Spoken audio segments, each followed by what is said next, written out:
আমরা না দেবাশিস আর আমি এখন এরিক হলি স্ট্যান্ডে, দেবাশিস ক্যামেরাটা করছে কাইন্ডলি। দেবাশিসের আইডিয়া ছিল এই স্টোরিটা, জানেন ইংল্যান্ডে এসে যদি হিস্ট্রি নিয়ে না কথা বলেন তাহলে কোনো মজা নেই। এরিক হলি স্ট্যান্ড বারবার বলছি আপনাদেরকে, তার একটা কারণ আছে। এরিক হলিস কে সেটা আপনাদেরকে একটু মনে করিয়ে দিই।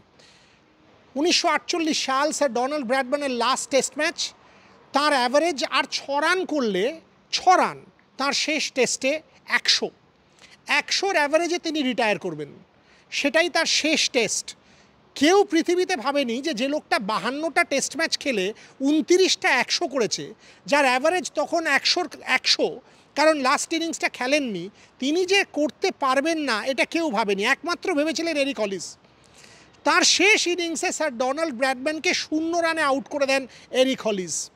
এবং এটাও কথাতেই আছে যে স্যার ডোনাল্ড ব্র্যাডম্যান বেরোবার সময় কান্নাকাটি করছিলেন, কারণ তার অ্যাভারেজ 99.94-এ শেষ হলো, তার 100-র অ্যাভারেজটা আর হলো না।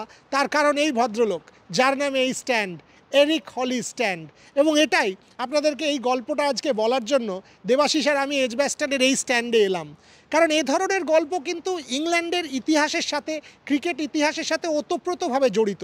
তাই ভারতীয় ক্রিকেট দল, ইংল্যান্ডের ক্রিকেট দল, এই দেখুন প্লেয়াররা যাচ্ছে, এসব তো হবে, এসব তো বলবোই যে আজকে যেরকম জফরা আর্চার খেলছে না, টিমের সাথে আজকে নেই, আগামীকাল থাকবে না, এসব তো বলবোই আপনাদেরকে। কিন্তু একটু ইতিহাস তো শুনুন, একটু মজা তো দেখুন, তবেই তো খেলার বা কাভারেজের আলাদা রোমাঞ্চ। আবারও বলি, দেবাশিস কিন্তু এই স্টোরিটা ওর স্টোরি, ও আইডিয়েট করেছে, আমায় বললো তুমি বলো, কারণ তুমি ক্রিকেট ইতিহাস দেখো। এরকমই আরও স্টোরি দেখতে থাকুন রেভ স্পোর্টস বাংলায়। আমরা বারবার ইংল্যান্ড থেকে আপনাদের কাছে চলে আসবো।